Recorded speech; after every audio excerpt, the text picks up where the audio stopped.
Hi everyone, it's me again, bringing you another new deck that I'm toying around with. This one's Quetzal. I haven't played this ID in a very long time, and I think it is worth revisiting. Um, Last time I said that to play Quetzal to its fullest, you really need offensive, very powerful run events, and there just aren't many of them in the Anarch faction. Maker's Eye, Legwork, Account Siphon, all these are things that you want to have with Quetzal. You want to be able to play them very early on. Something like Dealer, where if you can play them early on, you snowball to victory. But this is a departure from that.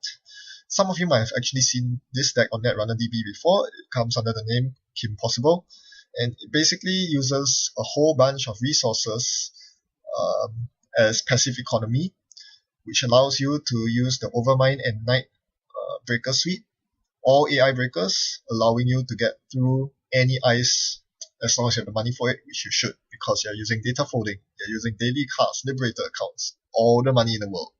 And of course, with Quetzal's ability, it synergizes very well with E3 feedback implants, which also synergizes with Overmind, which in turn synergizes with Deep Red because it gives you memory for more tokens, and Deep Red synergizes with Night because it allows you to save clicks. See the chain going there? That's how beautiful it is. And I think that works very well. It's a very ingenious setup.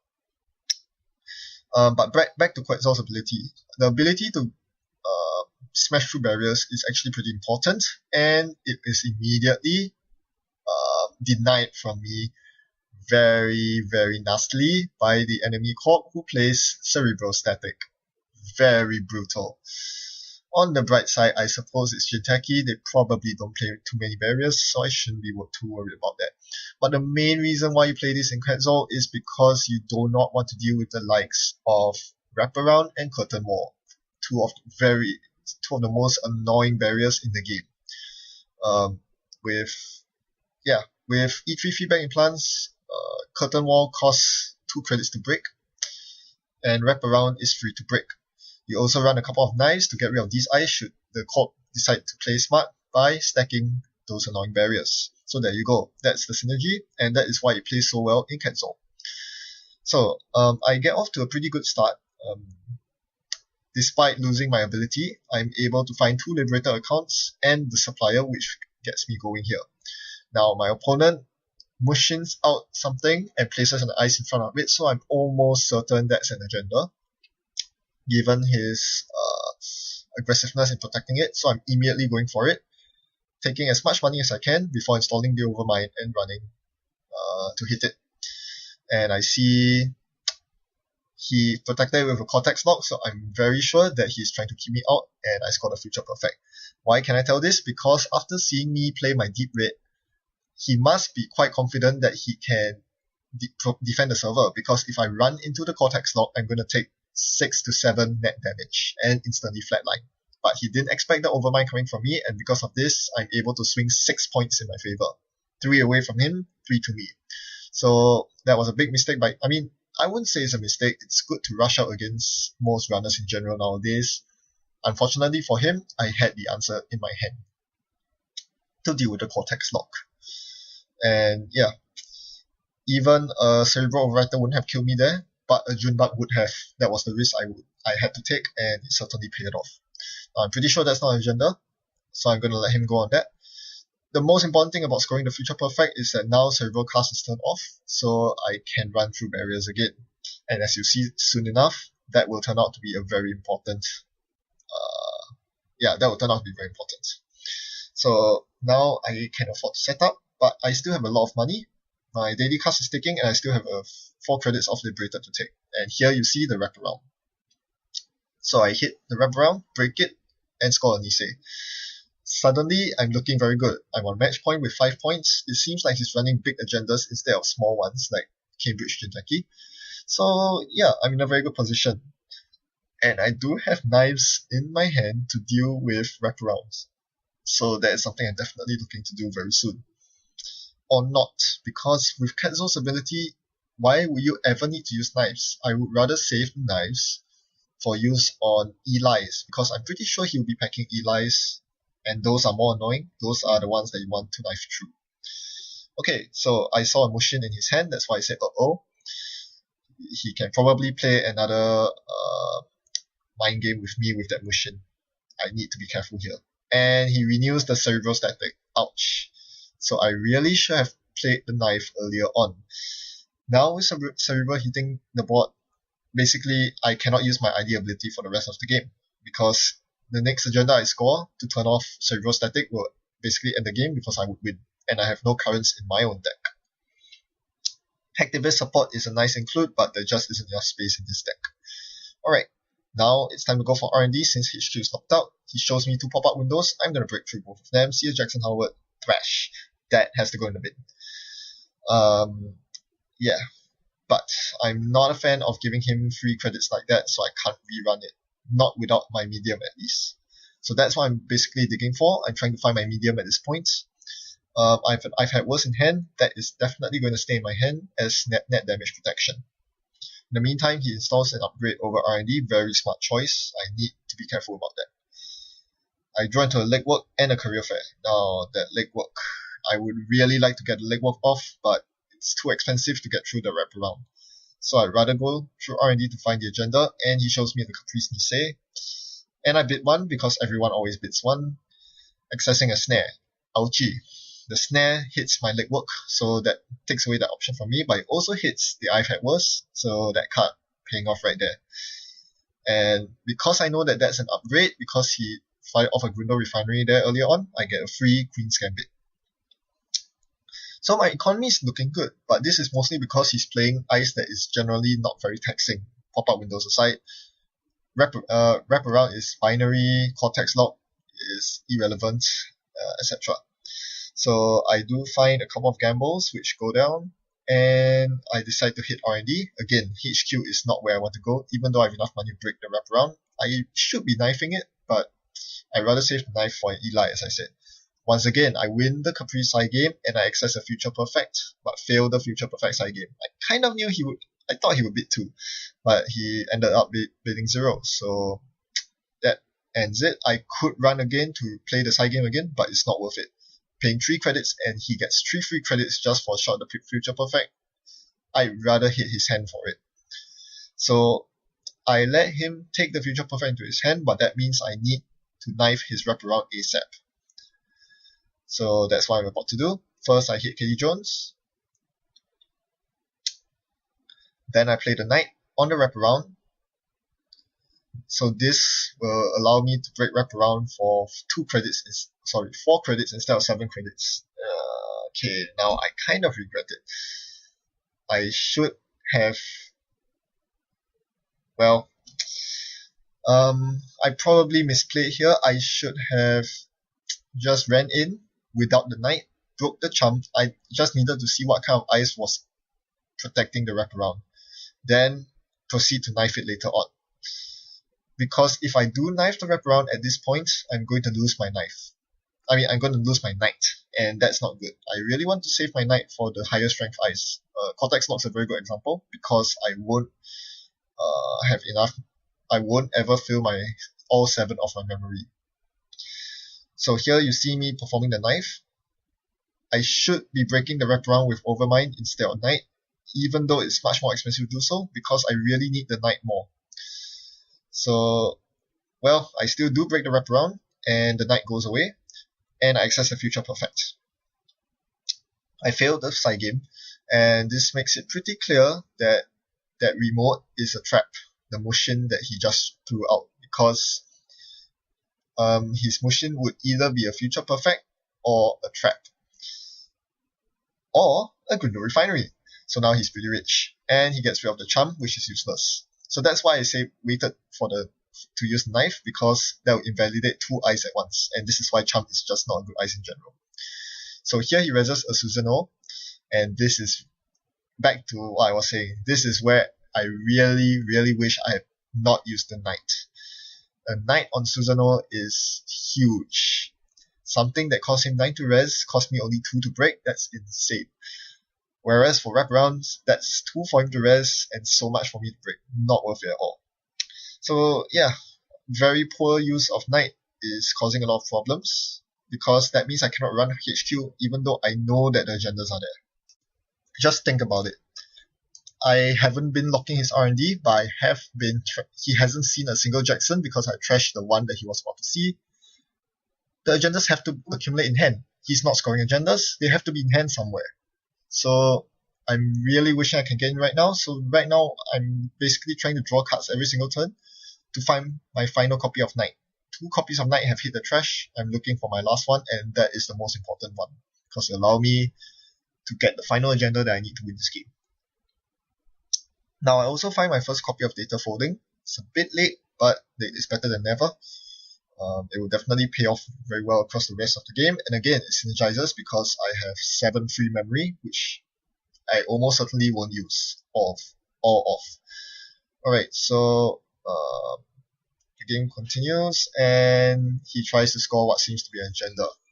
Or is it a trap? I don't know. Either way, since I found my medium, I'm going for the safer way to win, which is through an R&D dig. I can afford to impale into a Cerebral Overwriter or something, but I'd rather not. So here I see a reversed accounts. I'd rather save my money for collecting medium tokens instead of trashing the reverse accounts. So I just rerun to get 2 medium tokens. So I pass over to him, and I know that he was trying to get a Future Perfect out. This probably is the Future Perfect, and sure enough it is. He's going to score it. Or not. He plays in turns to secure R&D. Very well played. Even if that was an agenda in the remote, he should attempt to protect R&D first, and that's exactly what he does. And he exploits the weakness, knowing that I don't have a Barrier Breaker and I cannot use Quetzal's ability. Oh, that's so annoying. I cannot get into R&D. So, of course, I have to bounce off to the remote. So, I'm going to contest his what seems to be his Future Perfect. And let's see what he does here. He has 17 credits.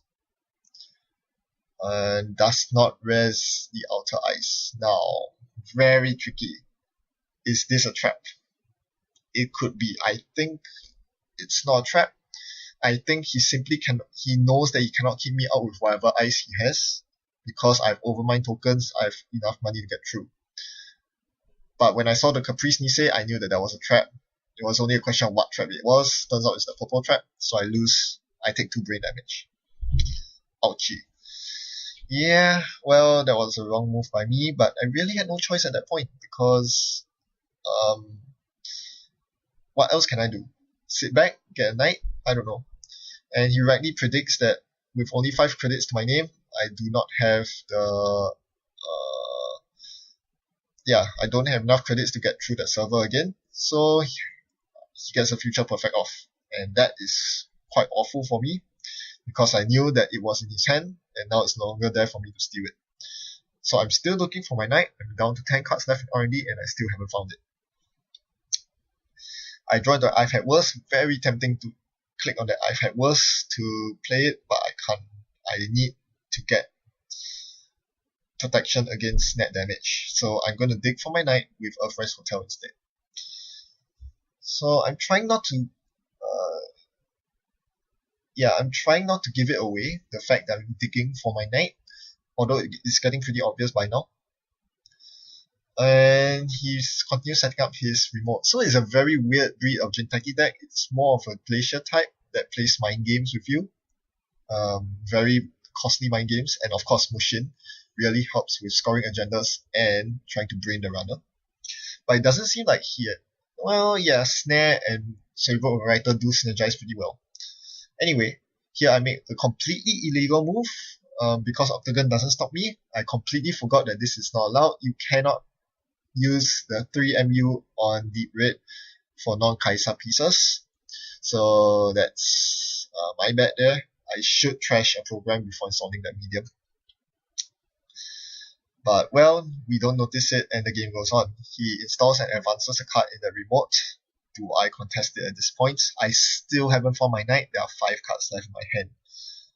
I cannot afford to wait anymore, because if he scores a Nisei, and I know he runs Nisei because I stole one, I'm going to be in a lot of trouble. So here, I instead go for the R&D lock, threaten him in case if he does score the Nisei.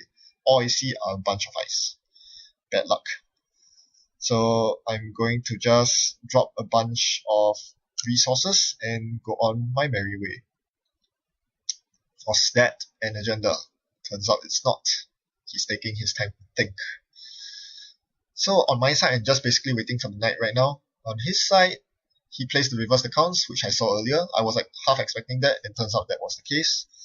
I'm fine because I know that I have 9 credits loaded on Kitty Jones, so not too big of a loss there.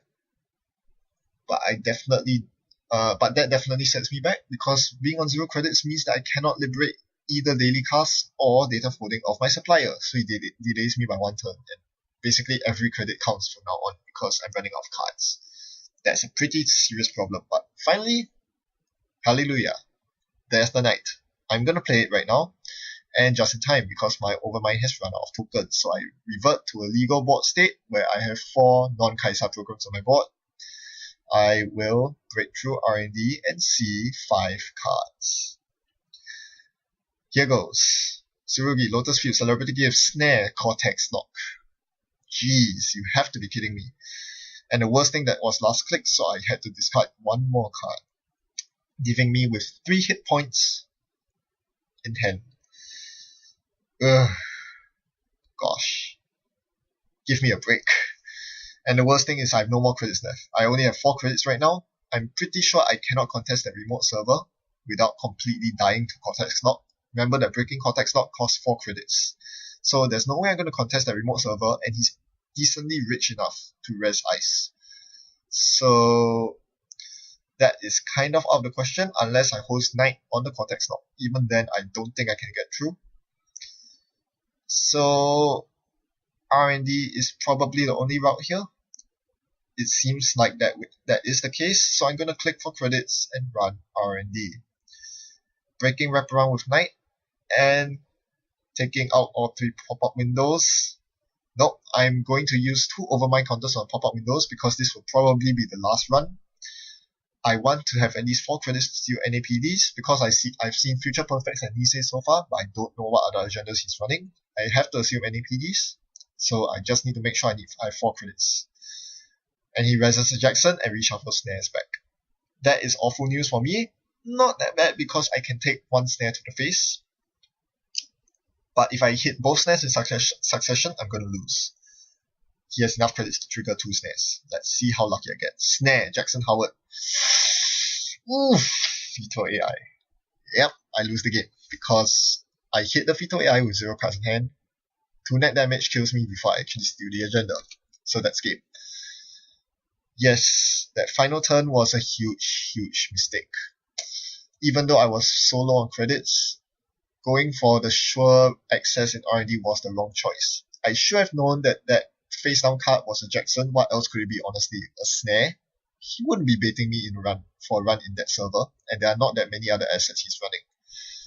The right choice would have been to run HQ. He revealed later on that, among other stuff, he had only 3 cards in hand, one of which was a Veto AI, one of which was a Nisei.